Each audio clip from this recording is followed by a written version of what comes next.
Efésios 5, de 28 a 30. Assim também o marido deve amar a sua esposa como ama o próprio corpo. Quem ama a esposa, ama a si mesmo, porque ninguém jamais odiou o seu próprio corpo. Ao contrário, o alimenta e cuida dele, como também Cristo faz com a igreja, porque somos membros do seu corpo. Um dia uma pessoa me perguntou, de onde saiu esse título, Cuidado do Corpo? Eu falei, da Bíblia. Ele me olhou com a cara de, onde exatamente? E eu li para ele o texto que nós acabamos de ler. Só que o apóstolo Paulo estava falando, desde o verso 22, sobre a relação marido e mulher. E ele estabelece Cristo, como encontramos em toda a Escritura, como um padrão, né, um modelo referencial de caráter e de conduta e de comportamento para nós. Então ele diz que o marido deve amar a esposa como Cristo amou a igreja, amor sacrificial. Ele também vai falar do papel da esposa em relação ao marido, usando o paralelo da igreja. Mas no verso 28 ele volta a falar do marido amar a esposa, mas ele diz como ama o próprio corpo. E essa expressão eu quero destacar aqui. Né? Depois ele diz, quem ama a esposa ama a si mesmo. Então primeiro ele fala de amor ao corpo, depois ele fala de amor próprio. O conceito de amor próprio não nos é estranho. Jesus, citando o Antigo Testamento, diz que nós temos que amar o próximo como a nós mesmos.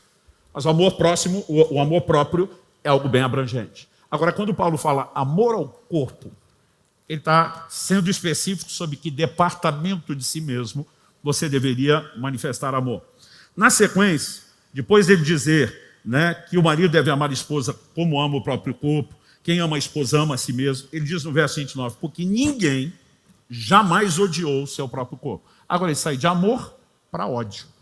E a gente pode dizer que ele foi proposto. Só que ele está dizendo ninguém jamais odiou o seu próprio corpo. E ele afirma o contrário. Então o que é o contrário de ódio? Paulo vai voltar a falar do amor. Só que em vez de só repetir o verbo amar, agora ele vai traduzir o que é a ação prática desse amor. Pelo contrário, o alimenta e cuida dele. A ideia de cuidado, ela envolve nutrição, mas ela não se limita à alimentação. Agora, a alimentação é algo tão importante que ganha um destaque nesse comentário de Paulo. Porque ele também vai falar do que Cristo faz com o seu corpo, que é a igreja. Então ele cuida da sua igreja, ele alimenta a sua igreja. Mas a ideia de cuidado, ela não pode excluir o elemento alimentação, mas é maior e abrangente. Então nós vamos falar de algumas áreas aqui, enquanto abordamos o assunto. Só que se Paulo parasse aqui, no verso 29, a gente poderia dizer que ele apenas estava observando o comportamento humano. As pessoas amam o próprio corpo, ninguém jamais odiou o próprio corpo, mas isso não seria necessariamente uma diretriz de uma ação prática para mim e para você. Agora, quando ele diz como Cristo faz com a igreja, porque nós que compomos a igreja somos os membros do seu corpo, isso é uma visão largamente repetida nas Escrituras, Cristo é o cabeça, nós compomos o seu corpo, aqui a conversa muda. Porque Jesus, como eu disse, é o nosso referencial de caráter e de conduta. 1 de João 2,6 diz, quem diz estar nele deve andar como ele também andou. 1 de Pedro 2,21, ele nos deixou exemplo para que a gente siga os seus passos. Paulo diz em 1 Coríntios 11:1, sede meus imitadores como eu sou de Cristo. Filipenses 2,5, tende em vós o mesmo sentimento que houve também em Cristo Jesus. E a lista de versículos é enorme, eu não quero ser exaustivo aqui, mas eu e você precisamos entender que ele é o padrão. E se Cristo cuida do seu corpo, isso é suficiente, uma vez que ele é o exemplo, o modelo e o padrão, para que eu e você entendamos que nós temos que seguir o seu exemplo. Só esse argumento já deveria ser suficiente para eu e você repensarmos o cuidado do corpo. Pastor, então já podemos encerrar a conferência? Não, nós vamos deixar isso bem dramático ainda. Mas esse tem que ser o ponto de partida. Cristo é o nosso modelo. Ah, pastor, mas o senhor está falando que Cristo alimenta e cuida do seu corpo espiritual místico, que é a igreja. O que ele faz com a igreja, seu corpo místico e espiritual, não é diferente do que ele fez com o seu corpo físico nos dias do seu ministério terreno. A mesma escritura que registra que Jesus teve fome, registra também que ele se alimentava. Aliás, diga-se de passagem, da dieta do Mediterrâneo, considerada até hoje uma das mais saudáveis do mundo. A mesma Bíblia que pontua que Jesus teve sede, pontua não apenas que ele bebia água, mas ele usava isso nos seus ensinos como uma alegoria, como uma forma de ilustrar tudo aquilo que era essencial e vital no plano espiritual. Quando Jesus vai falar de vida eterna, do Espírito Santo, ele vai falar das fontes das águas.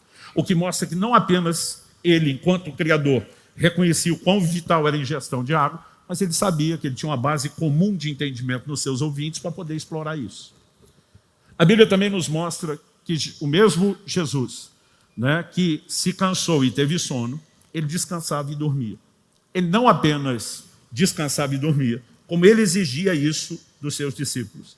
Alguns anos atrás, chocado, eu reparei em algo que eu sempre lia, mas nunca percebia.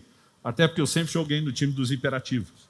Em Marcos, no capítulo 6, de 30 a 32, nós lemos o seguinte: os apóstolos voltaram à presença de Jesus e lhe relataram tudo o que tinham feito e ensinado. E ele lhes disse: venham repousar um pouco à parte, num lugar deserto. Isso porque eles não tinham tempo nem para comer, visto serem muitos os que iam e vinham. Então foram de barco para um lugar deserto à parte. Quando eles voltam, e Jesus os mandou pregar o evangelho, curar enfermos, expulsar demônios, eles voltam com um relatório impressionante de um ministério que estava bombando. A Bíblia diz que era tanta gente que eles estavam alcançando que já não tinham tempo nem para comer. Primeira coisa que Jesus diz: vão dar uma pausa, vão dar um break, porque na sabedoria dos antigos, se você apertar o parafuso demais, a rosca espana. Todo imperativo acha que descansar é perda de tempo. Mas nós precisamos entender produtividade a longo prazo e não apenas a curto. E Jesus não apenas descansava, como exigia isso dos seus discípulos. Não há um ângulo ou perspectiva que você avalie o que nós vamos falar hoje do cuidado do corpo, que Jesus não seja exemplo. Naquela época não existia sedentarismo no estilo de vida. Hoje, a medicina está pontuando que o sedentarismo é o novo tabagismo. Assim como durante muito tempo a sociedade fez vista grossa aos danos que o tabagismo traria para a saúde, nesse momento, o que os médicos estão dizendo é: o sedentarismo é o novo tabagismo. As pessoas estão ignorando os danos que isso vai trazer. Mas, quando você olha para aquela época, culturalmente, o estilo de vida já não permitia. As pessoas não passavam 8 horas por dia sentadas na frente de um computador, num trabalho feito em casa ou no escritório, né? Não tinha gente trabalhando o dia inteiro com telemarketing, né? Nós vemos um caminhoneiro, às vezes, no final de um dia inteiro, dirigindo, cansado, mas na perspectiva médio-científica, passou o dia sentado, sedentário. Eles não tinham essa realidade. Todo trabalho era manual. Jesus, por ofício aprendido com o pai, era carpinteiro, trabalho braçal. Mas não apenas as pessoas tinham trabalhos manuais, como elas não tinham meio de transporte e locomoção, como eu e você. Tudo se fazia a pé. E aquela turma andava. E Jesus, por conta de um ministério itinerante, andou mais do que a maioria. Às vezes eu e você lemos o evangelho sem fazer algumas contas. Por exemplo, tem uma menção dos evangelhos que diz assim: Jesus e seus discípulos saíram da Galiléia para Jerusalém. Parece que estão falando ali da esquina. São quase 115 quilômetros, gente. Eles iam a pé. Eles faziam isso o tempo todo. Alguém fez um cálculo baseado nas informações dos evangelhos, de onde Jesus saiu, aonde chegou, em quanto tempo. Nem todas as viagens temos todos esses dados, mas baseado só nas que tem, calculou-se que ele andou a média de 32 quilômetros por dia. Qual foi a última vez que você deu um rolê de 30 quilômetros? Outro dia alguém falou: pastor, essa conta está super valorizada. Eu falei: você acha? Atos 10, o apóstolo Pedro está orando no telhado da casa que o recebeu em Jope. Ele tem uma visão. Enquanto ele está meditando, tentando entender a visão, o Espírito Santo fala com ele: 2 homens estão aí à porta. Né? Eram os servos enviados por Cornélio, acompanhados de mais um soldado. E você vai acompanhá-los sem hesitar. A Bíblia diz que ele os hospeda. No dia seguinte, eles saem de viagem, de Jope, onde estão, até Cesareia. Cesareia Marítima, como é chamada hoje. De Jope a Cesareia, gente, 60 quilômetros. A Bíblia diz que eles fizeram o trajeto em 2 dias, caminhando. Qual foi a média que andaram por dia? 30 quilômetros. Ah, pastor, não quer dizer que andava todo dia, não mesmo, mas para andar 2 dias seguidos tinha que ter ritmo. Ou seja, esse povo andava. Outro estudo pontuou, pegando todas as viagens de Jesus, eliminando as repetidas nos evangelhos, sem se preocupar com o cálculo da média diária, só de onde saiu, onde foi, calculou-se que nos 3 anos e meio, aproximadamente, do ministério de Jesus, ele tenha andado mais de 5.000 quilômetros. Só o que está registrado, fora o que não sabemos. Isso faz a gente pensar, se 1 de João 2,6, quem diz estar nele deve andar como ele andou, fosse literal, nós estávamos no sal. Mas Jesus era um exemplo nessa área também, de atividade física. E para fechar a conta, tem algo que não dá para deixar de falar. Em algum momento, eu já vou começar a mexer aqui na minha história, que, entre outras coisas, envolve perda de peso. Eu já cheguei a pesar 153 quilos, e quem quiser ver, tem uma foto naquele corredor de um batismo, que estava bem próximo desse peso na época.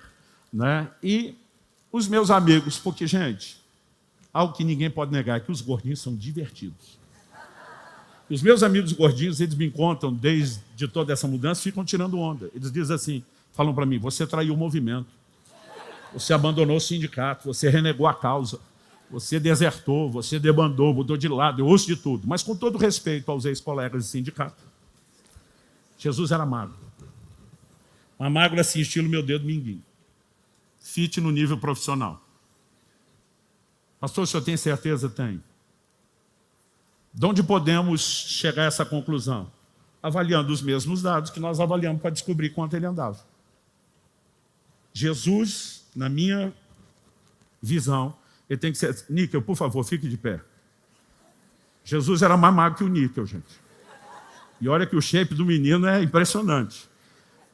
Obrigado pela sua participação, de alguém parecido com Jesus.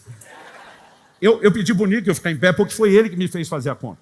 Nos últimos anos, o doutor Aldo tem me acompanhado em vários desses jejuns prolongados de 40 dias e a gente tem uma série de preocupações. Exames, acompanhamento, né? E o Níquel, eu me lembro, me acompanhou pelo menos 2.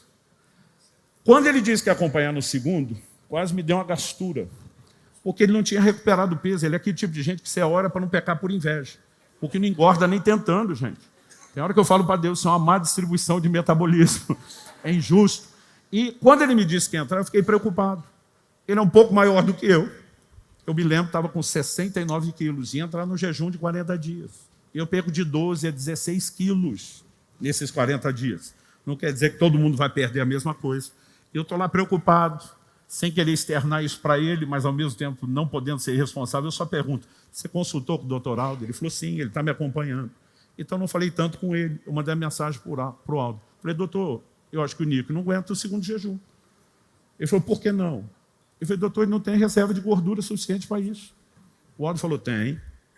Eu falei, doutor, o senhor viu o menino, ele é assim, ó. Ele falou assim, as pessoas têm mais reserva de gordura do que aparenta.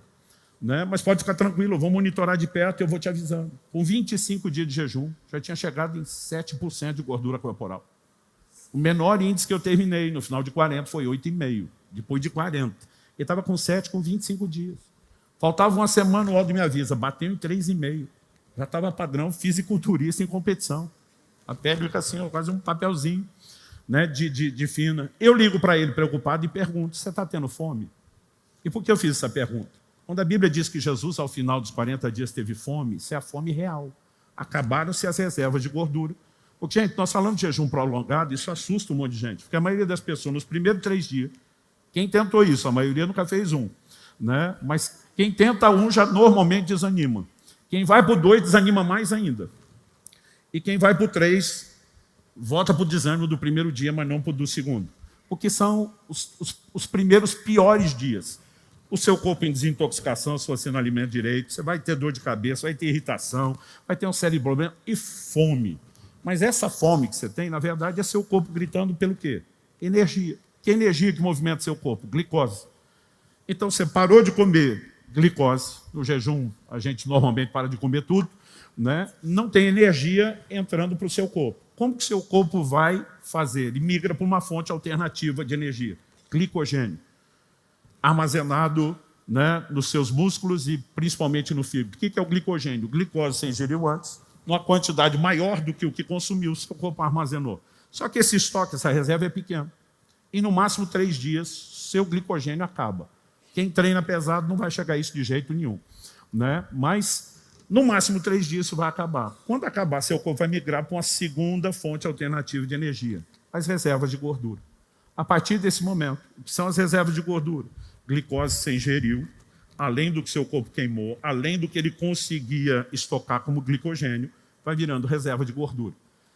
Então, na hora da sobrevivência, faltando os primeiros, seu corpo vai atacar as reservas de gordura e vai convertê-las em energia. A partir desse momento, você vai entrar no processo que a ciência chama de cetose, porque a queima de gordura vai liberar os corpos cetônicos do corpo. Você não tem mais fome. Por que você não tem fome? Porque você trocou um alimento externo pelo interno. Seu corpo está se alimentando dele mesmo. A vontade de comer pode persistir para alguns. Normalmente não passa de 5 dias. Tem uns teimosos que chegam até o 7º. Né? Mas a vontade de comer é diferente daquele desespero inicial que a gente chama de fome. Mas o que Jesus teve no final não tem nada a ver com aquele seu desespero do início. Aí é o seu corpo gritando por sobrevivência. Por quê? Quando acabam as reservas de gordura, se a pessoa não se alimentar, o corpo vai entrar no modo de inanição, consumo de tecido vivo. Então a gente diz para todo mundo, se tiver fome em jejum prolongado, pare na hora. Não continue, não brinque com isso. Eu mando a mensagem para o Nico, você está com fome? Ele falou, está tranquilo, pastor. Certeza? Certeza. Dia seguinte, faltando 6, eu preocupado de novo. Está com fome? Está tranquilo, pastor. No 5º dia eu mandei, está tendo fome? Ele, então. Eu falei, então já gelou a espinha. Eu falei, então o quê? Ele falou, estou tendo flashes de fome. Nunca tinha ouvido isso na vida. O que é um flash de fome? Para a maioria de nós, a fome vem e fica, né? Ele falou, 30 segundos ela dura e some. Depois dá outros 30 segundos. O corpo dele estava enviando sinais. Suas reservas de gordura estão terminando e você tem que fazer algo a respeito. Mas ainda assim, ele terminou os 40 dias com 2,8% de gordura corporal. Descobri alguém da igreja que ganhou seu recorde, foi em 2,5%. Só gordura marrom, para quem entende do assunto, né? Mas ainda não tinha consumido. Ou seja, se o níquel que começou com 69 quilos não terminou as reservas de gordura, e Jesus terminou, Jesus tinha que ser mais magro que ele. Isso é uma lógica, é uma conta que você pode fazer. Eu já sentei com tudo quanto é tipo de médico. Vamos fazer as contas. Eles falam, cara, não tem outra explicação. O estilo de vida. Não havia abundância de comida, não havia sedentarismo. Eles não comiam as porcarias, nós comíamos. A chance de ter pessoas obesas era muito difícil. E o estilo de vida, com o tanto que caminhavam, né? Você vai calculando isso tudo, mas aí nós só estamos trabalhando probabilidade. Agora, quando você fala da fome, nós temos um fato.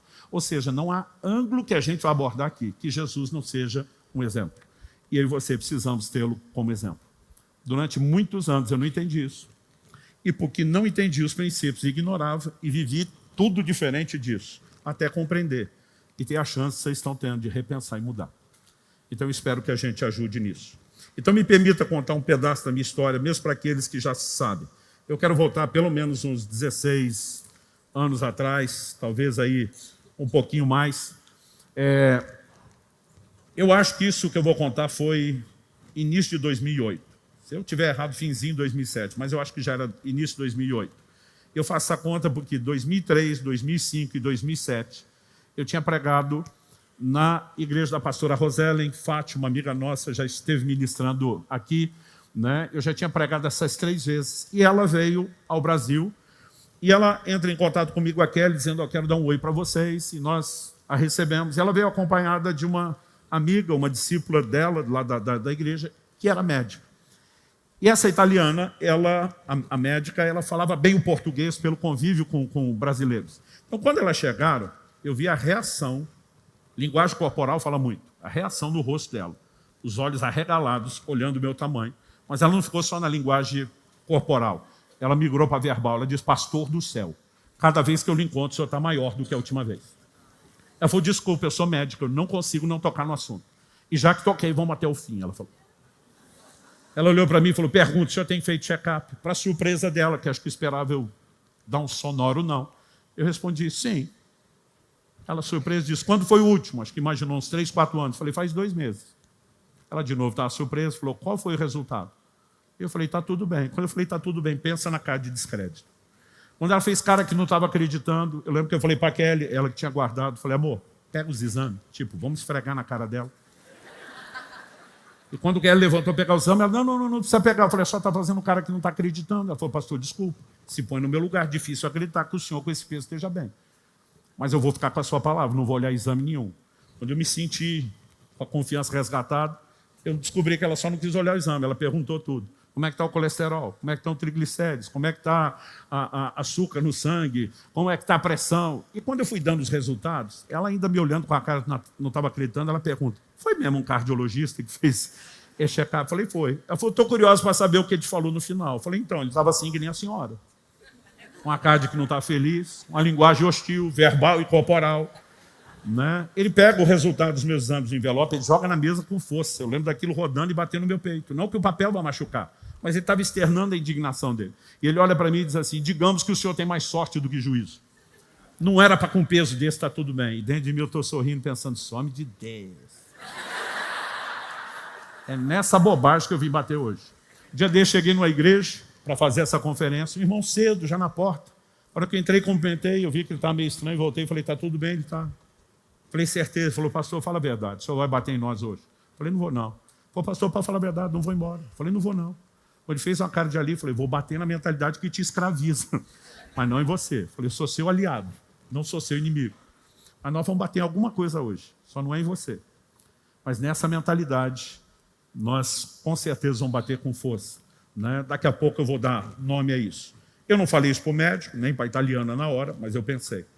E aí, ela me interrompeu e ela disse assim, olha, eu vou discordar do seu médico. Ela falou, o senhor, na verdade, não está tendo sorte. Ela falou, o senhor só está ganhando tempo. E essa frase entrou, mas o que veio depois mais ainda. Ela falou assim, pastor, lembre de uma coisa, o corpo é que nem cartão de crédito. Primeiro o senhor gasta, depois vem a fatura. Por enquanto, o senhor só está fazendo é gastar e arrebentar os limites do cartão.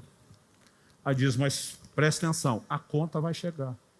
Essa fatura vai chegar, não tem como o senhor escapar dela. Dentro de mim está amarrado, em nome de Jesus. Como se você pudesse sair gastando o cartão e depois amarrar a chegada da fatura. Gente, a Bíblia diz tudo que o homem semear, Gálatas 6,7, isso também ceifará. O profeta Jeremias anuncia um cativeiro de 70 anos na Babilônia para o povo do reino do sul de Judá. Qual o motivo que Deus, por meio do profeta, sinalizou? A Bíblia diz que a terra cobrou os seus sábados. Todo descanso que não foi respeitado ao longo dos anos. A conta chegou depois, de uma vez, com juros e correção monetária. Porque a conta sempre chega. O que eu não sabia na época é que eu estava numa fase, eu vi o doutor Aldo definir isso como health span, é um intervalo de saúde, de perto dos 20 a perto dos 40. Nós estamos na época da juventude, dos hormônios, onde você está gastando tudo quanto é limite.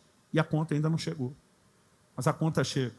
Eu fico feliz de ver muitos novos aqui que normalmente não querem ouvir essas coisas. Porque é a época da vida que os mais velhos tentam avisar a gente, nada a ver. Né? O duro é que se a gente tivesse a sabedoria de ouvir quem se arrependeu de não ter ouvido antes, muitos de nós poderíamos evitar. Mas as pessoas que estão no health span, vira a noite sem dormir, não sente que foi prejudicado. Come errado, não foi tão complicado. Mas preste atenção, uma hora o health span termina. E eu estava no limite, chegando no finzinho do meu. E aquela frase começou a martelar na minha cabeça. Não que ela produzisse resultado imediato. Mas eu não consegui me largar, abandonar mais aquela frase, aquilo sempre voltava. Um ano depois, aproximadamente, então agora estamos em 2009, minha pressão disparou e eu tive que começar a controlá-la com medicamentos. Eu pensei, a maldição da italiana. Tipo, a culpa é dela, não minha. Um ano depois da pressão alta veio a diabetes e chegou com força. E aí nós já estamos em 2010. Quando eu vi a combinação das duas e falei, deve ter um monte de fatura para chegar ainda, eu assustei. E eu dou graças a Deus que estava em tempo de mudar. E eu mudei inicialmente, principalmente, a alimentação. Então eu despenquei dos 153 quilos, eu fui descendo vertiginosamente, assim, naquele ano, em menos de um período de um ano, eu perdi 26 quilos.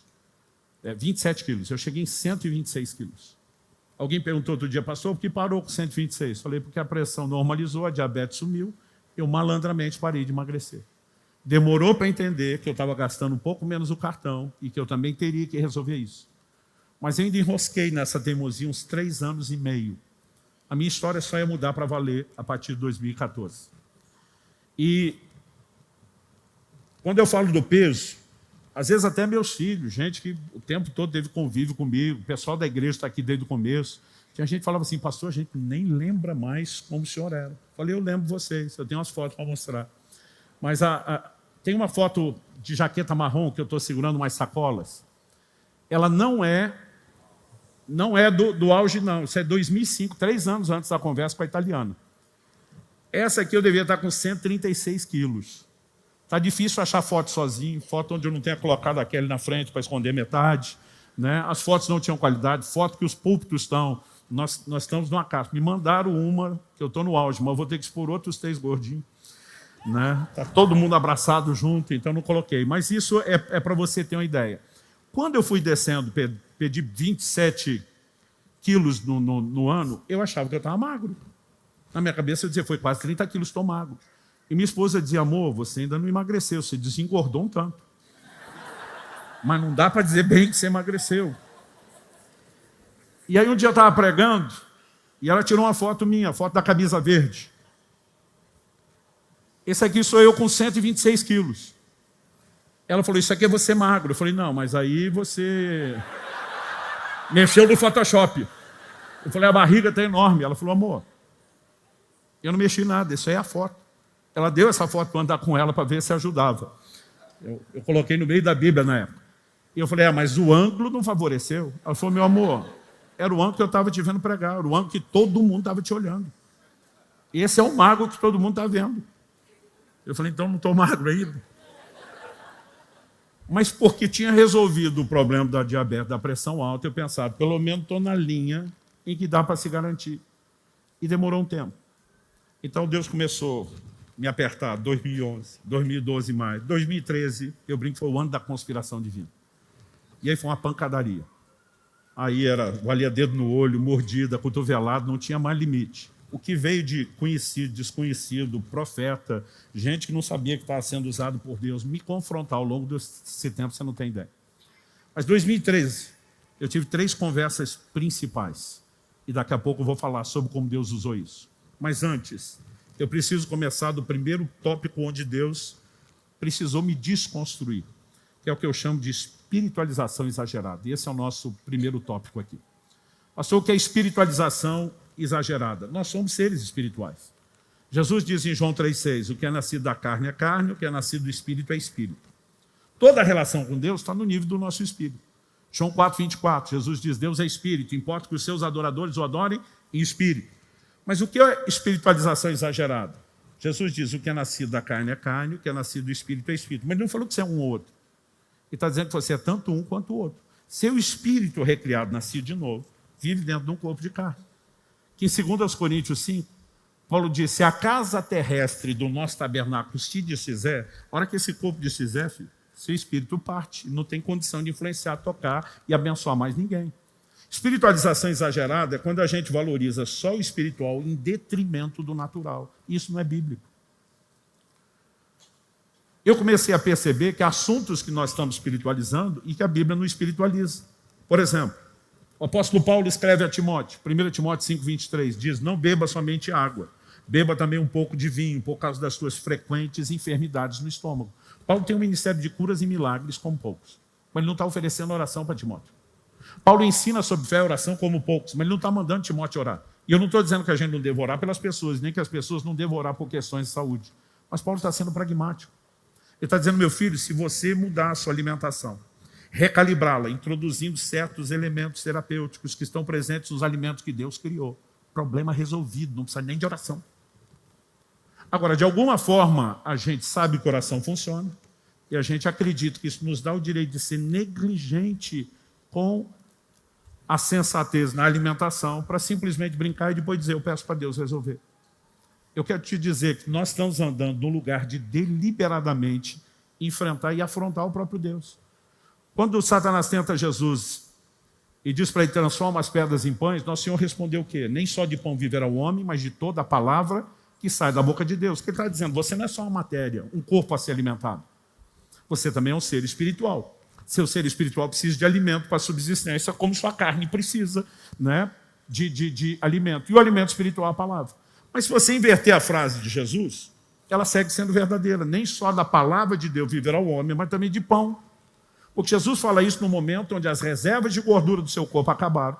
E se ele não comesse, ele não teria sobrevivido enquanto homem. Lembre que ele veio para viver como homem, ser o nosso representante. O diabo está tentando ele agir como Deus e não como homem. Ele tinha que comer, e ele comeu. Ou seja, ele não espiritualizou isso. Eu posso viver só da palavra. E muitas vezes nós estamos espiritualizando o que não precisa. Pastor, outro dia quando eu citei o texto de Timóteo, um cara falou, o senhor não crê que Deus cura? Eu falei, é lógico que eu creio. Só exagera na espiritualização quem crê, gente. Quem não crê se garante no natural. E essa é a razão pela qual, às vezes, a maioria dos que não conhecem a Deus são mais exemplares do que a gente. Porque eles não têm esse lugar para onde nós estamos migrando de forma desequilibrada para espiritualizar. Eu compartilhei aqui um ano atrás, quando lançamos o livro O Cuidado do Corpo, né, um testemunho. Kelly e eu estamos com 29 anos casados, então isso aconteceu uns 28 anos atrás. Numa mudança, eu tive uma lesão séria na coluna. Foram 2 hérnias de disco que me deixaram assim, 15 dias sem levantar da cama, implorando ao ortopedista que me atendeu que me desse morfina. Quando depois de 1 mês do incidente, eu já estava conseguindo andar com muita dificuldade, arrastando a perna, com muita dor. Esse médico, que era da igreja, veio falar comigo e falou: pastor, eu tenho que ser honesto com o senhor. Nem cirurgia resolve o seu problema. Depois de fazer e refazer todos os seus exames, consultar todos os especialistas, o senso é comum. Nem cirurgia resolve o seu problema. Ele olha para mim e diz assim: a menos que o senhor me apareça com uma daquelas histórias que conta no púlpito, o senhor vai ter problema de mobilidade o resto da vida. Eu falei para ele: você vai ter história e vai ser minha testemunha. 6 meses depois, eu estava completamente curado. Porque, como diz Hebreus 13:8, Jesus Cristo é o mesmo ontem, hoje, o será para todo sempre.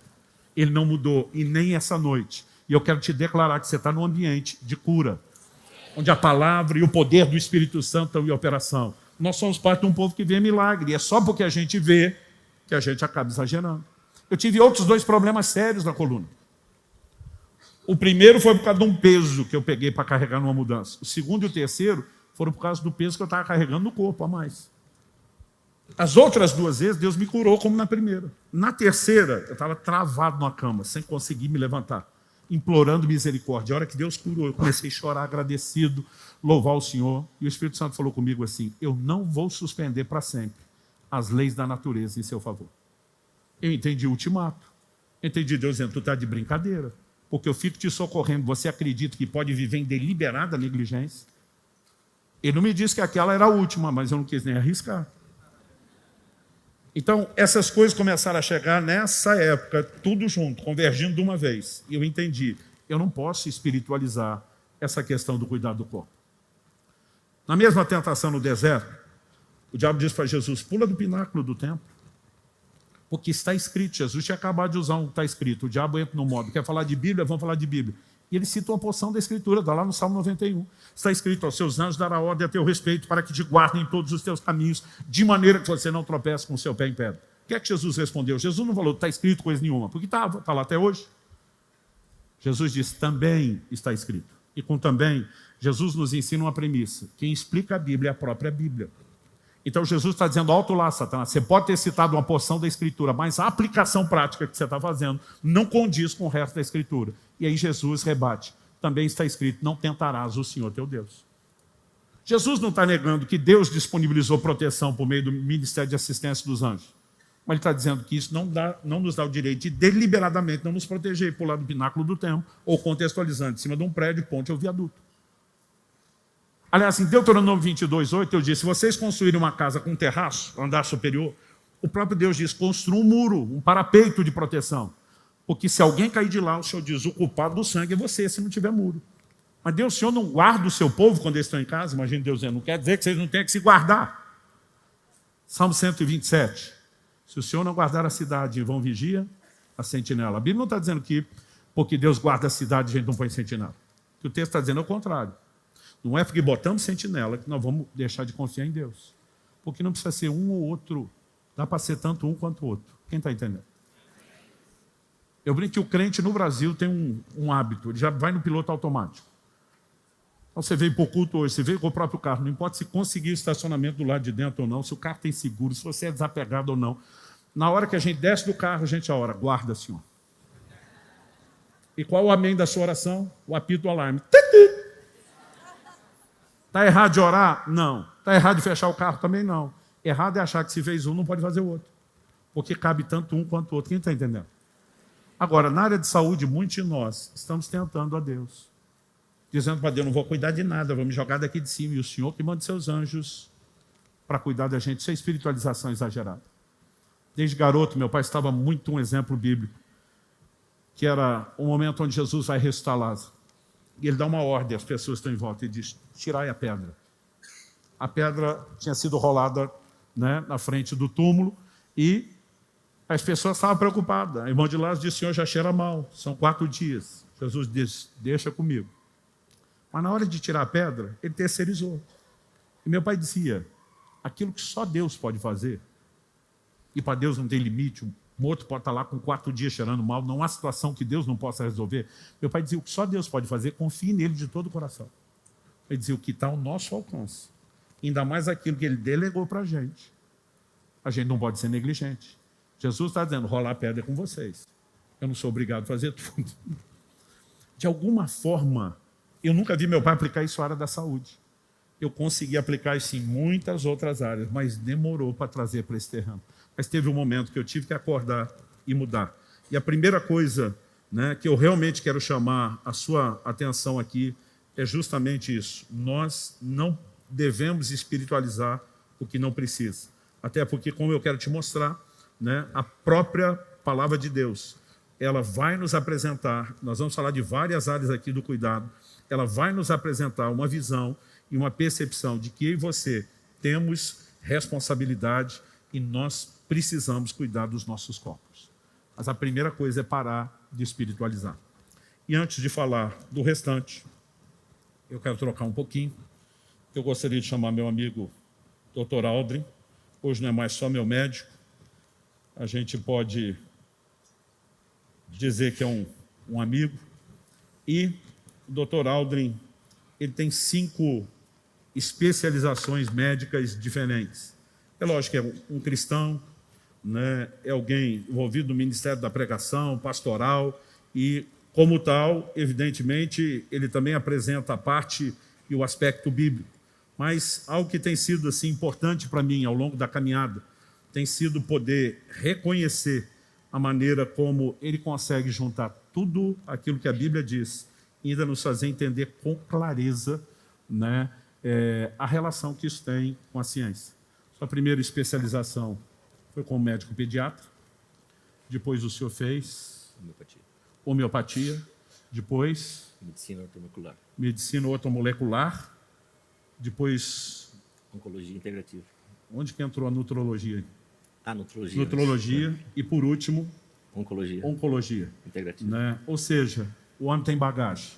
E como ele estudou mais do que eu falei, quem fala essas coisas é o senhor, que tem autoridade, mas eu também quero que ele compartilhe um pouco dessa visão que a gente tem construído junto e nós vamos trocando e alternando até o final. Antes dele começar a falar, eu queria só pedir que, se você estiver anotando, seja papel e caneta, celular, no tablet, escreva aí algo, por favor. Metanoia Saúde, @Metanoia Saúde. Seja o Instagram, no YouTube, você vai encontrar muito material. Temos também um site, acho que já está aparecendo, inclusive, para quem está assistindo a transmissão, que é o www.metanoiasaude.com.br, né? E o mesmo metanoia. A palavra metanoia fala de mudança de mente, é o significado dela no grego. Você tem esses materiais também. Por que eu já estou te dizendo isso? Nós vamos dar algumas poucas e breves dicas práticas no final. Mas tem muito conteúdo gratuito à sua disposição ali, mas muito mesmo. Desde orientações práticas para você cuidar da saúde, da alimentação, de uma série de coisas que eu acho que realmente vale muito a pena você estar por dentro e estar acompanhando. Eu só esqueci de mostrar. Tem a foto da calça aí, gente, para colocar? Aquela que eu estou com as 2 pernas dentro de uma só? Isso foi uma sugestão da Kelly. A calça é essa, é daquela época, ainda guardo. Era a calça que eu usava. O irmão viu essa foto e ficou com dó de mim. Falou, não, pastor, é que antigamente a perna da calça era larga mesmo, por isso que ficou. Eu falei, e a cintura? Como é que você explica a cintura? Aí ele falou, não dá para te ajudar. Eu falei, na verdade, não precisa me ajudar, que eu já me ajudei. Mas alguém deu uma ideia que eu acho que eu vou fazer, eu e a Kelly tirar a foto, nós 2 dentro da mesma calça. Eu ainda guardo isso como um lembrete. Aliás, essa camisa que eu estou usando hoje, eu usei ela 8 anos e pouco atrás, quando eu preguei a primeira vez sobre o cuidado do corpo. E olha que na época era justinha, hein? E eu falei, eu vou guardar isso aqui, porque o dia que não couber nela, significa que eu perdi a autoridade de estar falando do assunto. Né? Eu lembrei disso hoje. E falei, nós vamos celebrar, até porque ela está mais larguinha. O senhor tem todo o tempo do mundo, desde que não passou combinado. Shalom. Muito feliz, muito grato ao Senhor por poder compartilhar esse tema tão oportuno, né? Estamos chegando numa época em que nós somos despertados pelo Senhor para não olhar somente para o nosso espírito, para a nossa alma, mas também para o nosso corpo. E com isso eu gostaria de que você fizesse uma pequena coisa, por gentileza. Um pequeno ato. Toque nas suas costas, dos 2 lados, por favor. Tudo bem? Todo mundo tocou? Alguém achou asa aí? Certeza? Bate de novo para dar uma conferidinha. É isso que eu quero dizer com você. Nós, como cristãos, o Luciano ressaltou bem isso, estamos perdendo ao longo do tempo algo que a igreja, o cristianismo, vivia desde os seus primórdios. Ou seja, o que 1 Tessalonicenses 5:23 nos diz: mantenha íntegro espírito, alma e corpo até a vinda do nosso Senhor Jesus Cristo. Quando eu pedi para você bater nas suas costas e verificar que você não é anjo, eu estou dizendo que, infelizmente, hoje, como cristãos, nós vivemos uma realidade de que nós cuidamos muito daquilo que o Luciano falou, da sua espiritualidade exagerada. Ou seja, nós achamos que nós somos anjos. E por isso, nós tratamos o corpo não como a Bíblia nos diz, mas do jeito que nós estamos acostumados. E provavelmente os paradigmas ou os parâmetros que nós temos são parâmetros que não estão batendo com o que a Bíblia fala. Quando nós olhamos a base judaico-cristã, nós vemos que Paulo, ele referencia e referenda esse princípio de que o corpo é algo sagrado, que foi comprado por um alto preço, e por isso você deve cuidar dele não como um dono, mas como um mordomo. E se você é mordomo, você presta contas. E aí, há poucos dias eu estava pesquisando e vi um estudo que eu fiquei muito feliz. Pela primeira vez, as taxas de obesidade começaram a cair nos Estados Unidos. A partir de 2023, começaram a cair.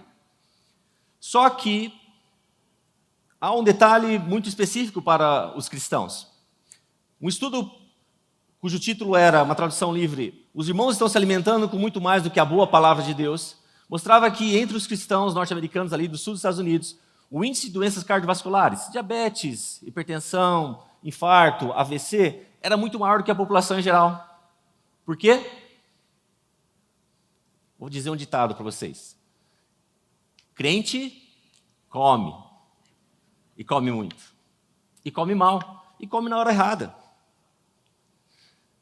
Qual é a coisa mais agradável depois de um culto? Comer. Não é assim? Mas quando nós vamos estudar a fisiologia, quando nós vamos ver como o seu organismo funciona, nós vemos que isso é totalmente contrário à forma como Deus nos criou. E aí, quando nós olhamos para esse aspecto, e quando nós vemos o jeito como nós cristãos estamos vivendo, nós vemos que, infelizmente, aquilo que está em João 10:10, eu vim para que tenham vida e vida abundante, não é a realidade da maioria de nós. Você pode perguntar para a pessoa que está do seu lado aí, você vive a vida abundante que está em João 10:10? Mas se Jesus nos promete isso, não deveria ser a nossa realidade, ou pelo menos a nossa busca constante? Eu acho que deveria ser isso. Mas, por nós termos esses paradigmas que são tão afastados daquilo que a Bíblia nos diz sobre saúde, como cuidar do templo do Espírito Santo, nós nos acostumamos a viver um paradigma que é aquele que não é bíblico, mas é grego. A filosofia grega antiga dizia que, começando em Platão, ele dizia que o espírito é bom, a matéria é ruim, então destrua a matéria, valorize o espírito. Quando a igreja ela passa pelo processo de se transformar na religião oficial do Estado romano, esse princípio cristão de que você tinha que cuidar de espírito, alma e corpo é abandonado, e essa filosofia entra na igreja e persiste até os nossos dias. Tanto que às vezes a gente pega um versículo e tira do contexto, é pó e vai virar pó, então deixa eu cuidar do meu jeito, deixa eu achar. Ah, não, doutor, eu já ouvi tantos absurdos. Eu já ouvi uma vez assim, alguém falando assim, aqui não é lugar de descanso. Né? Eu já ouvi isso. O diabo não descansa. É por isso que ele é diabo, né? Então a gente ouve algumas coisas assim, às vezes eu ouço assim, ah não, eu vou orar de madrugada, porque aí a fila é menor. Gente, tem fila para Deus? Então você começa a ouvir uns absurdos assim, que nós realmente vão contra a palavra e vão contra a ciência. Ah, doutor, mas o senhor não sabe o que eu estou passando. Bom, talvez vocês possam me olhar agora e falar assim, poxa, doutor, está até bom, está até conservadinho, né? Tal. Mas eu já fui um ex-obeso. Eu não cheguei ao peso do Luciano, mas eu vivia uma realidade em que eu me considerava um hipócrita. Porque médico trabalha com saúde, né? E eu falava sobre saúde, mas não vivia essa saúde. Eu vivia processos em que eu constantemente ficava doente. Eu fazia plantões, né, como eu era médico pediatra, eu fazia plantões, às vezes trabalhava 36 horas direto, e no dia seguinte, quando eu achava que ia descansar, o telefone tocava, eu continuava trabalhando. O que vocês acham que ia acontecer comigo? E é claro que nesse período eu comecei a viver também uma alteração na minha alimentação, porque é muito simples. Se você está nesse processo, eu vou falar daqui a pouquinho sobre isso, mas se você entra num modo de estresse crônico, tem alguém aqui que não é estressado? Não? Se você vive um processo de estresse crônico, eu vou explicar isso, o que acontece? Você vai mudar o jeito de você dormir, o jeito de você se alimentar, não é? Você vai chegar em casa num dia de estresse e falar assim, nossa, eu preciso de brócolis. Ninguém vai falar isso. Você vai buscar alimentos que dão energia pronta, porque seu organismo está no modo de sobrevivência. E aí, então, ele vai buscar alimentos que dão energia pronta. E as escolhas que nós fazemos, elas são as piores possíveis, porque a indústria alimentícia quer que você coma mais e coma porcaria. Por quê? Porque daí você também vai ter que tomar remédio. É indústria. Então você pensa, como então nós vamos fazendo essas escolhas, vamos ficando doentes? Então eu comecei a viver esse processo. E eu já não dormia, porque eu tinha que fazer plantões. E meu irmão, se você não dorme, se você não toma água, e se você não faz jejum, você está encurtando a sua vida. Você faz jejum, né? Amém? A propósito, antes de tudo, eu queria liberar sobre a sua vida Atos 3,16. Pela fé no nome de Jesus, eu declaro que você acaba de receber a perfeita saúde. Nós estamos aqui nesse ambiente, como o Luciano declarou, um ambiente de cura. E eu creio nisso, eu creio na palavra. E eu oro sempre por aqueles que estão enfermos. Mas eu creio que esse início, esse start que vocês estão tendo hoje aqui, essa conferência de participar, faz com que haja uma mudança fundamental. Não é que você vai sair daqui e passar pela unção do emagrecimento. Né? Nossa, o doutor vai orar, eu vou perder 20 quilos. Não vai. Bom, se Deus quiser, pode acontecer isso, mas eu nunca vi acontecer.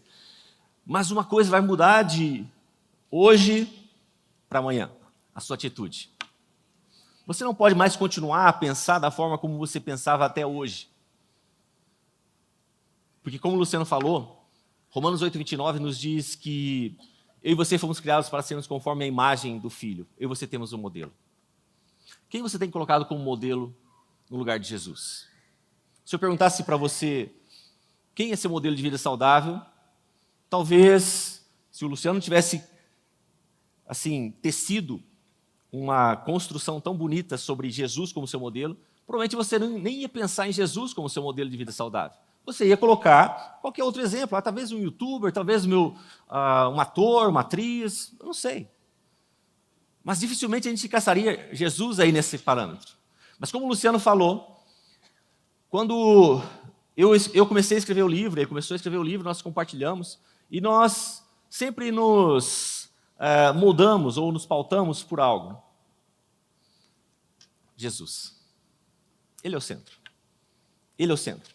Então, quando eu escrevo o livro Rumo aos 120 anos, e a propósito, esse título não é somente uma jogada de marketing, não. É porque a Bíblia é um livro científico. E em Gênesis 6,3, ela nos diz assim que o nosso tempo de vida, nosso limite genético serão 120 anos. 120 anos. Enquanto eu estava escrevendo o livro, eu me deparei com uma expressão em hebraico. E essa expressão é algo maravilhoso que eu quero liberar sobre a vida sua nessa noite. Diga assim comigo. Você vai treinar um pouquinho de hebraico, tá bom? Diga assim comigo. Admeá, ve'ezrim. Tem que dar um rim, tá? Ve'ezrim. Sheina. Então diga de novo. Mas olhando para a pessoa que está do teu lado. Admeá, ve'ezrim.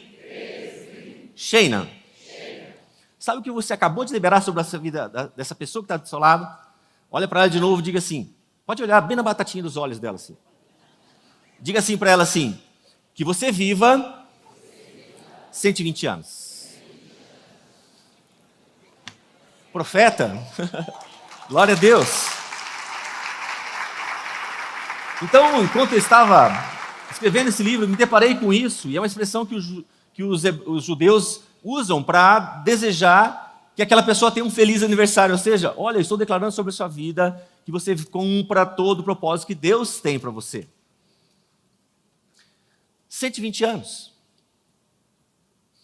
Nós nunca tivemos tantos centenários como hoje nós temos no mundo. Mais de 600 mil pessoas no mundo inteiro têm mais de 100 anos.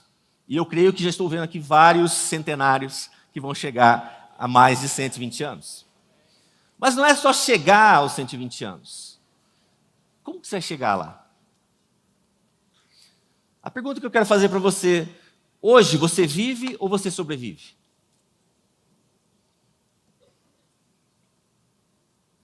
Do jeito que você está vivendo hoje, você vai chegar aos 94 anos, lúcido,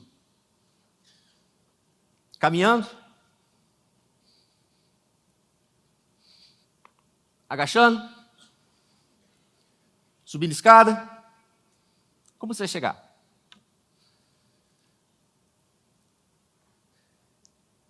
Eu tenho uma paciente, e ela um dia chegou no meu consultório, e quando abriu a porta do elevador, eu estava sem secretária,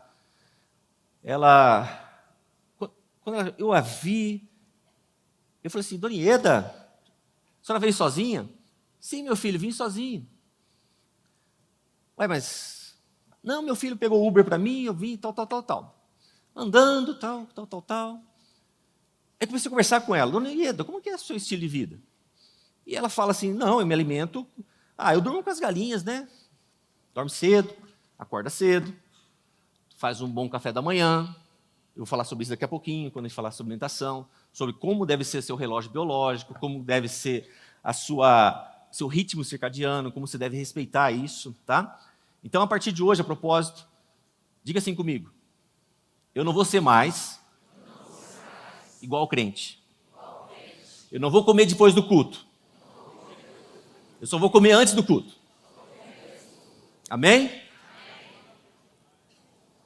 Amém? Ok. Aí a dona Ieda falou assim, não, eu como, meu cafezinho da manhã é muito bom, doutor. Eu faço aquele ovinho, olha, como aquele queijinho, né?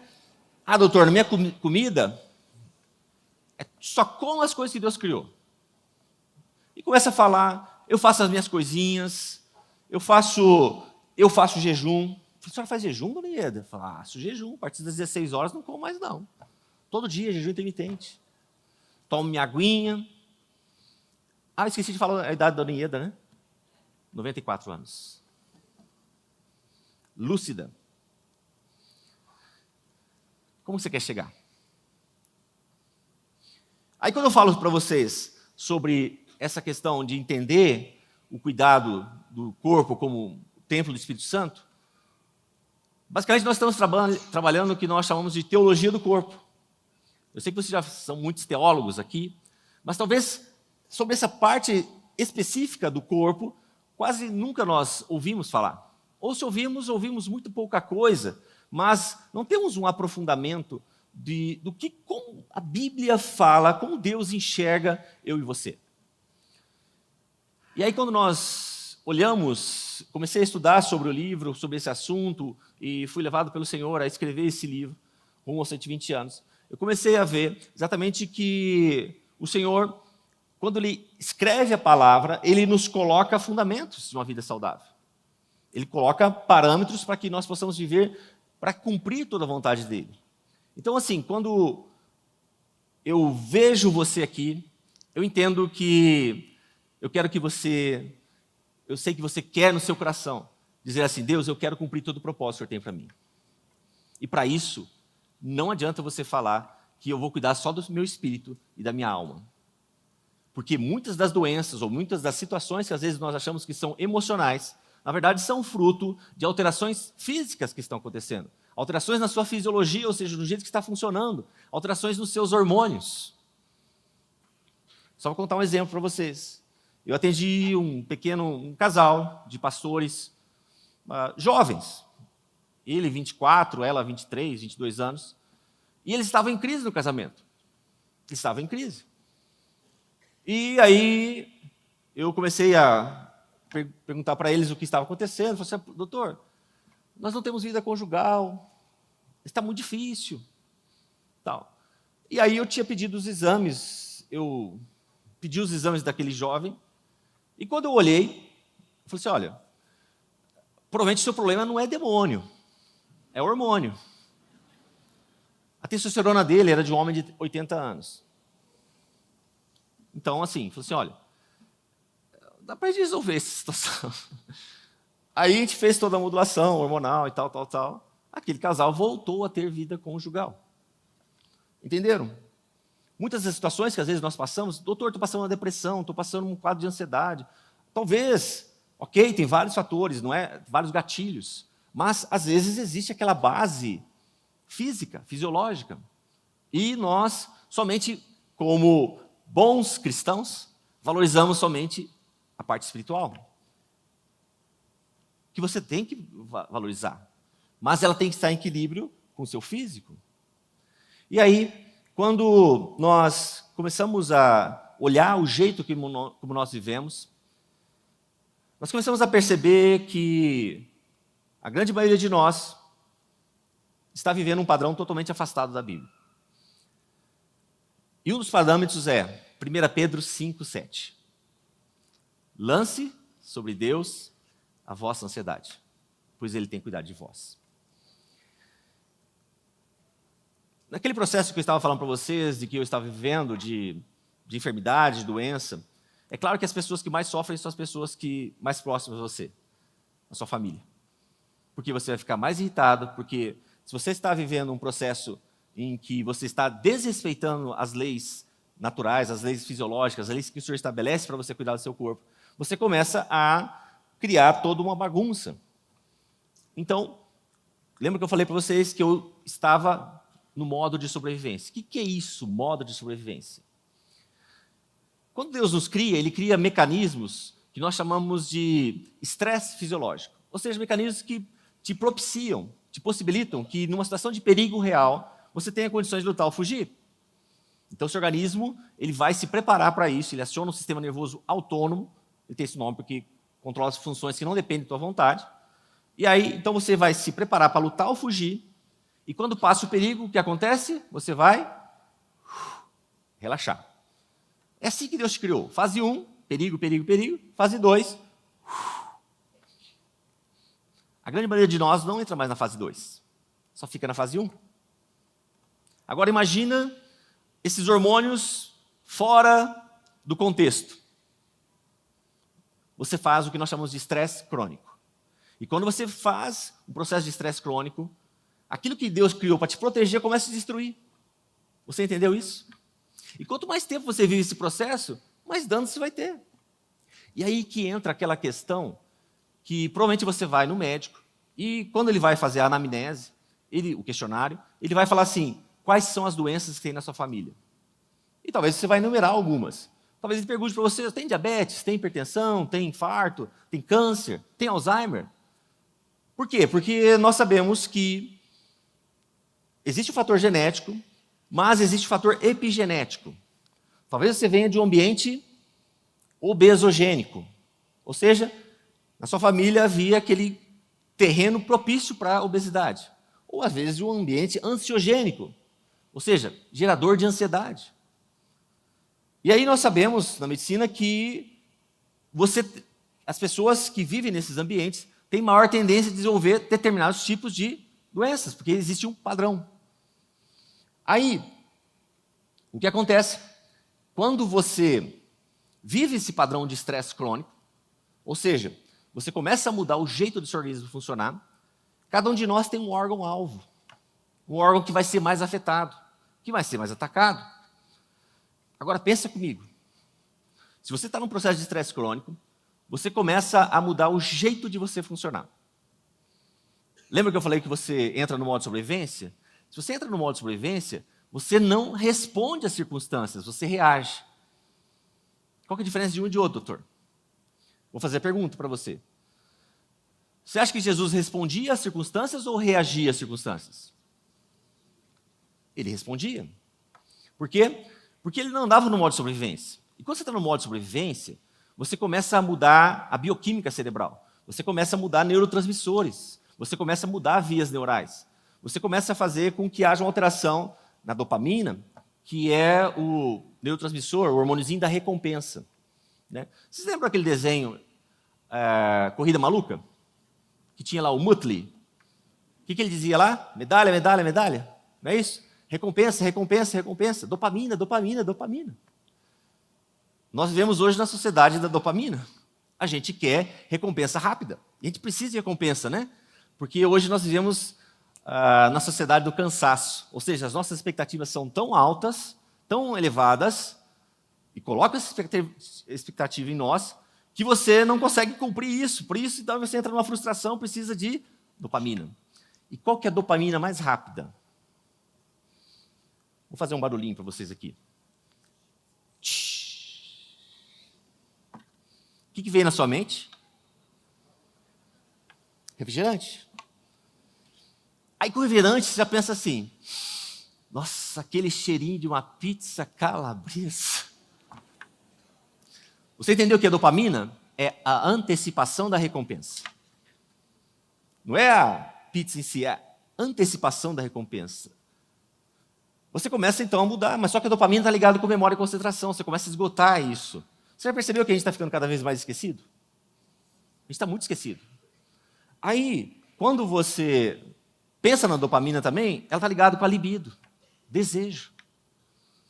Caiu dopamina, a libido cai. Aí você também muda um outro neurotransmissor chamado serotonina, que está ligado com humor, sono, apetite. Ou seja, você começa a ficar mais com a labilidade emocional, como nós chamamos, aquela mudança de humor mais presente, né? E as mulheres têm esse período ali que nós chamamos de TPM, né? Tensão pré-menstrual. É que baixa mais a serotonina, por isso que as mulheres têm essa mudança de humor tão brusca ali no período menstrual, porque baixou mais serotonina. E tem um outro neurotransmissor, GABA. O GABA coloca seu cérebro no estado de relaxamento. Você percebeu que às vezes você chega à noite e em vez de dormir você começa a ficar com o pensamento acelerado? Não consegue dormir? Provavelmente seu GABA está baixo. E aí durante o dia você começa a ter, puxa, eu nunca tive medo de nada, agora começa a ter algumas fobias. Você começa a ter alteração no GABA, começa a ficar mais ansioso. Claro que não é só um que dá uma coisa, são interrelacionados. E aí tem um que é a oxitocina. E a oxitocina, nossa, praticamente zerou na época da pandemia. Porque o que foi imposto para nós? Isolamento. Só que nós somos seres sociais.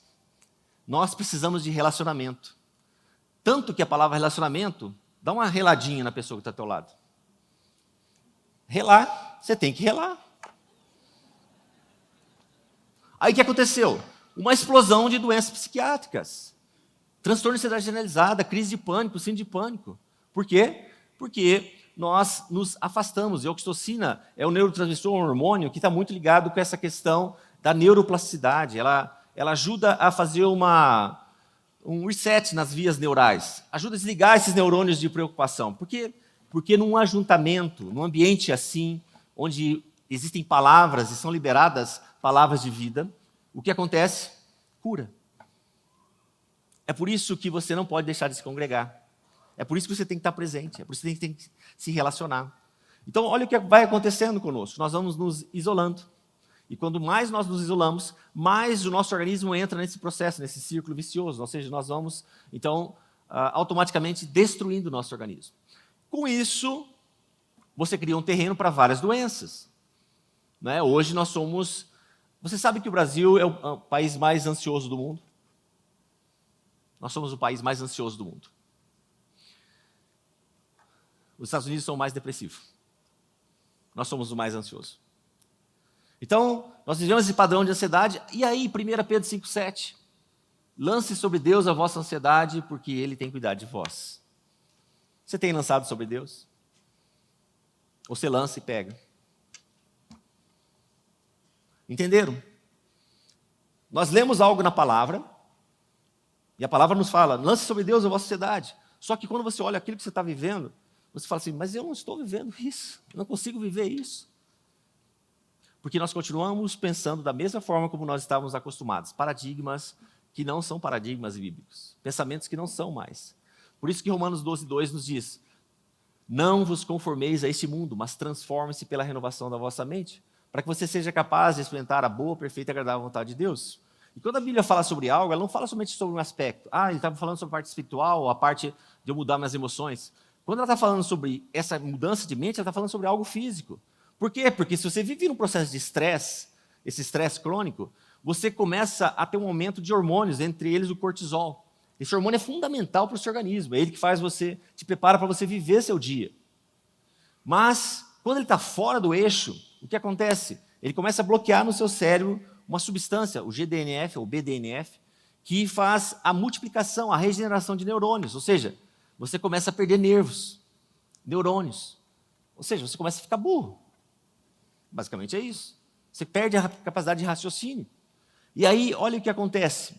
Quando você começa a moldar a sua mentalidade, ou a forma de pensar, de acordo com aquilo que Jesus pensava, o que vai acontecendo? Você baixa cortisol. Baixando cortisol, você multiplica neurônios. Viu como a Bíblia é um livro que aborda tudo? E aí, quando nós olhamos para esse aspecto, por isso que eu queria dizer para vocês, que quando você está nesse processo de estresse crônico, é claro, eu falei agora há pouquinho, que você vai buscar alimentos que dão energia pronta. Você não vai buscar os alimentos mais saudáveis. Você vai te dar energia pronta, por causa da dopamina que está alterada. O seu organismo vai buscar esses alimentos que ele acha que está em perigo. Né? E aí, meu irmão, o que acontece? Qual que é a hora que o estresse mais pega a gente? De manhã ou de noite? De noite. E aí de noite você quer fazer o quê? Eu preciso de uma recompensa. E sabe o que eu fazia? Minha esposa está aqui. Eu chegava em casa e eu, sempre depois do plantão, eu falava assim, nossa, eu preciso de uma Coca-Cola. Aí eu lembro que na época de Natal, tinha uma Coca-Cola dourada, assim, com um lacinho vermelho e tal. Tinha sido um plantão bem estressante, assim, gente, tinha, assim, muito estressante, mas ao mesmo tempo muito recompensador, porque eu havia ajudado muitas pessoas e tal, então havia aquele sentimento bom. Mas eu cheguei em casa e falei assim, ela já abriu a Coca-Cola, colocou aquele copo de gelo, né? Aquele fez assim, né? O gelo começou e tal. E eu comecei a tomar. Na hora que eu comecei a tomar, eu falei assim, nossa, agora eu vou descarregar a minha ansiedade. Nessa hora o Espírito Santo falou comigo. Certeza. Ele falou assim, o que está escrito em 1 Pedro 5,7? Aí eu falei, né? Como um bom terceira geração de batistas, tal, né? Tal, tinha lido a Bíblia, tal. Lance sobre Deus a vossa ansiedade, pois Ele tem cuidado de vós, tal. E aí, normalmente ele falou comigo, o que você acabou de fazer? Em quem você lançou a ansiedade? Aí aquilo começou a queimar, né? E aí eu falei assim, eu lancei sobre a Coca-Cola a minha ansiedade, pois ela tem cuidado de mim. Entendeu? Nunca mais tomei Coca-Cola. O problema em si não é o alimento. Claro, quando eu falo alimento, estou falando dos alimentos criados por Deus, tá? Porque esse restante aí é produtos alimentícios, tá? Não é alimento criado por Deus. Não é tanto o alimento em si o problema é a sua relação com ele. Talvez o alimento seja sendo seu ídolo. E aí é um problema. Porque ídolo é uma coisa boa, mas está no lugar errado. Está no lugar de Jesus. E aí isso faz com que nós, imagina, eu, cristão, né, vivendo todo aquele padrão, eu comecei a ver que eu estava vivendo algo totalmente errado. Eu vivia cuidado de espírito e de alma. E aí eu e minha esposa, nós começamos a orar, pedir ao Senhor, Senhor, o que é essa vida abundante? O que é isso que o Senhor está falando para a gente? E aí o Senhor começou a nos confrontar. E uma das primeiras coisas que eu tive que fazer é pedir perdão ao Senhor pelo que estava fazendo com o templo do Espírito Santo. E daí surgiu o Metanoia Saúde, que é exatamente essa questão de você procurar linkar a Bíblia com a ciência e fazer com que o povo cristão possa realmente cuidar do templo do Espírito Santo como o Senhor quer. Aí o Senhor nos leva para BH, e lá em BH eu tive o privilégio de eu e minha esposa, minha família, servimos ali na Estância Paraíso, da Igreja Batista Lagoinha. E eu pude atender vários homens e mulheres de Deus. E aí, um ano antes de conhecer o Luciano, eu vou preparar o terreno já, porque ele vai falar sobre isso. Eu atendi um pastor, e esse pastor era alguém que tinha 36 anos na época, um ministério crescente, só que ele foi para lá porque ele estava vivendo um momento de crise. E ele chegou para mim, eu fui consultá-lo, e eu fiz um exame nele, e eu pude dizer para ele assim: pastor, talvez o senhor tenha vindo para cá por causa que o senhor está passando por problemas espirituais ou problemas emocionais, mas na verdade o Senhor o trouxe para cá para cuidar do seu corpo. Porque do jeito que o senhor está indo, pastor, o seu gatilho de infarto está armado, está ligado. A gente pensa sempre em obesidade, tabagismo, sedentarismo como os gatilhos de infarto. O principal gatilho de infarto, meu irmão, minha irmã, estresse crônico. Porque o seu coração para de ter a capacidade de se adaptar. Ele está sempre achando que está em perigo, perigo, perigo, perigo. Perde essa capacidade. O gatilho, ó. E eu falei para ele assim: pastor, o senhor tem que se cuidar. Passei toda uma relação de exames para ele, fiz toda a suplementação, orientei ele: pastor, você tem que procurar um profissional de educação física para fazer atividade física. O senhor tem que procurar, eu vou passar aqui uma alimentação, mas procura uma nutricionista. Procura isso para o senhor poder receber a cura, ou se continuar no seu ministério. Infelizmente, aquele pastor não fez nada do que eu falei. 6 meses depois, eu recebi a notícia que ele tinha tido um infarto fulminante, com 36 anos. A pergunta é: você acha que essa foi a vontade do Senhor para a vida dele?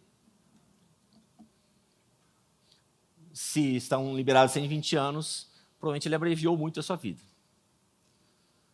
E aí foi nesse contexto que, pouco tempo depois, eu conheci o Luciano, eu consultei o Luciano, e como o Luciano falou, ele estava naquele intervalo do Health Span, que é o intervalo de saúde. Né? Então, dos 20 aos 40 anos, o seu organismo tem a capacidade de se adaptar. É como um elástico que estica e desestica. Só que o problema é que cada vez mais nós estamos abreviando essa idade. Então, às vezes nós chegamos já aos 40 anos com doenças de pessoas de 80 anos. É por isso que eu perguntei para você: você está vivendo ou você está sobrevivendo? Daqui a pouquinho eu vou falar mais sobre essa questão, quais são os pontos que eu posso, como eu posso trabalhar, o que é essa questão, quais são os fundamentos dessa vida saudável que nós podemos estar trabalhando. Luciano? A propósito, quando você pensar em como eu devo me alimentar, já começa pensando assim: como Jesus faria? Sempre começa por aí, ok? Eu já preparei o terreno, ficou mais calminho. Ele sabe que vai apanhar e ele se defende antes. Eu brinco que na primeira consulta nossa ele estava estreando uma ferradura nova. Ele chegou junto. Mas antes de chegar lá, a gente falou primeiro da mentalidade de espiritualização exagerada, né? E o doutor Aldo veio complementar isso. Nós precisamos pensar no ser integral e levar em consideração um conjunto de leis que Deus estabeleceu e que elas têm que ser igualmente respeitadas. Mas eu queria falar daquilo que me ajudou a mudar, e acredito que isso pode ser importante para vocês, antes de nós entrarmos no que ele anunciou, que é o aspecto prático das áreas de cuidado. Eu mencionei que em 2011, deixa eu fazer um comentário, acabei esquecendo, enquanto comentava dos livros aqui com vocês, nós temos uma plateia online que não receberam os livros para ler, e é por isso que está aparecendo o tempo todo para vocês um QR Code. Nós fizemos um combo aí dos 3 livros da inscrição do casal por um preço extraordinário, que na primeira semana está frete grátis. Então, vocês estão nos acompanhando e ainda não tem a literatura, né? O que nós falamos no início para o pessoal que está no presencial vale também para vocês. Queremos que vocês possam aprofundar o assunto e essa é a forma de vocês terem acesso. Bom, eu falei anteriormente que 2011, 12 e 13 Deus me confrontou muito, mas 13 foi o que eu brinco ser o ano da conspiração divina. E de todas as conversas desconfortáveis que eu tive com muita gente, eu iria conhecer o Dr. Aldo só em 2014, Em 2013 teve 3 confrontos que para mim foram assim, os mais marcantes, no sentido de impacto, né? Algumas conversas tiveram o seu lugar de importância, mas se eu tiver que definir o top 3, eu vou resumir aqui agora. As 2 primeiras conversas, usando a alegoria do boxe, foi o knockdown, né? Me jogaram na lona, mas eu não desmaiei. Caí, mas não apaguei. A terceira conversa seria nocaute. Essa ia me botar na lona, desmaiadinho. A primeira foi um amigo querido meu de muitos anos, que já ministrou várias vezes aqui na casa, o pastor Ricardo Vasconcelos. Ele um dia me aborda e disse: Subirá, pelo amor de Deus, você tem que se cuidar, cara. Nós não podemos te perder cedo. Ele era um amigo que tinha liberdade para entrar e falar o que quisesse. Mas eu lembro que eu já usei o recurso do facas Tramontina, corte rápido. Eu tinha vários mecanismos de defesa. Eu tinha um controle remoto interior, que eu botava a pessoa no mudo, ficava só a boca mexendo, eu não ouvia mais nada, né? Às vezes eu ativava o modo criança interior, modo terceira série. O outro está falando, só criança interior está com os dedos no ouvido. Lá, não estou ouvindo nada. Mas esse dia eu apelei para o corte rápido. Então, do jeito que ele começou, não podemos te perder, eu já sabia para onde ia a conversa. Ele queria me assustar com a possibilidade de eu morrer mais cedo. Ninguém conseguia isso. Um médico tentou. Ele um dia falou para mim assim, quando eu estava no auge da obesidade, lá dos 153 quilos, ele falou: você conhece alguém que tem o seu peso e tenha pelo menos 70 anos de idade? Pensei, falei, não estou me lembrando. Ele falou: pensa bem. Eu espero. E eu comecei a pensar todos os níveis de relacionamento. Ele falou: não precisa ser próximo. Pode ser um conhecido de um vizinho seu, um amigo de um familiar, alguém que foi na igreja, mas não é membro. E eu, depois de pensar e cansar, falei: doutor, não lembro de ninguém. Ele falou: você não lembra porque não tem. Eu falei: emagrece até os 70? Ele falou: não, morre antes. O problema é que eu, na espiritualização exagerada, a vida inteira dizendo que o crente não morre, é promovido, transferido. Gente, ninguém me assustava. E aí, quando ele começou, eu mandei 2 frases de Paulo em Filipenses 1. A hora que ele começou a conversa, eu olhei para ele e falei: para mim o morrer é lucro. Partir e estar com Cristo é incomparavelmente melhor. E o que eu não esperava era o facas Tramontina de volta, o corte rápido que ele deu no mesmo instante. Ele falou: e se der a sorte de morrer? Eu falei: como é que é? Ele falou: porque quem não se cuida com você vai ver a estatística. Você acha que vai acontecer o quê? A ilustração que ele usou foi do painel elétrico lá de casa. Ele falou: você acha que só desliga o disjuntor de uma hora para outra? A cabeça cai, o espírito partiu, está com Jesus na primeira. Ele falou: normalmente não é assim. Gente como você que não se cuida vai sofrer numa cama antes de morrer. Vai dar trabalho para a família. E, gente, pela primeira vez alguém me assustou. Porque eu pensava: tudo bem abrir mão do melhor dessa vida se eu tenho algo melhor do que ela, que é estar com Cristo. Mas, de repente, eu descobri que você pode não ter o melhor daqui e nem o de lá, e ficar um limbo aqui no meio.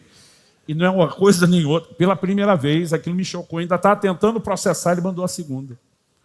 E ele não foi nada gentil. Eu falei: além de quê? De uma covardia sem tamanho, essa sua declaração, ainda me remedou, abençoado. Partir estar com Cristo, incomparavelmente melhor. Ele falou: melhor para quem? Ele falou: só para tu, seu egoísta. E Kelly, sua esposa? E seus filhos que você não terminou de criar?